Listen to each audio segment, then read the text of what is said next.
हरी और सरसब्ज हो गई थी, यानी जिस जिस जगह पर वो कोड़ा लगा वहाँ पर ज़मीन की शादाबी हो गई और ज़मीन ने सब्ज़ा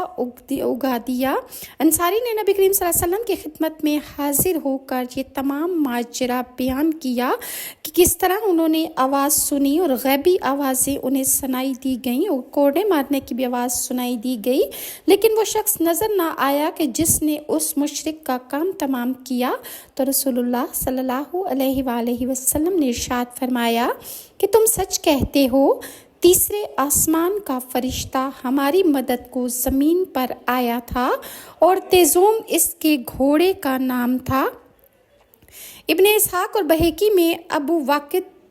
की रवायत है कि मैं बदर की लड़ाई में एक मुशरिक को मारने के लिए झपटा, मैं उसके पीछे भागा ताकि उसका काम तमाम कर लूं और मेरी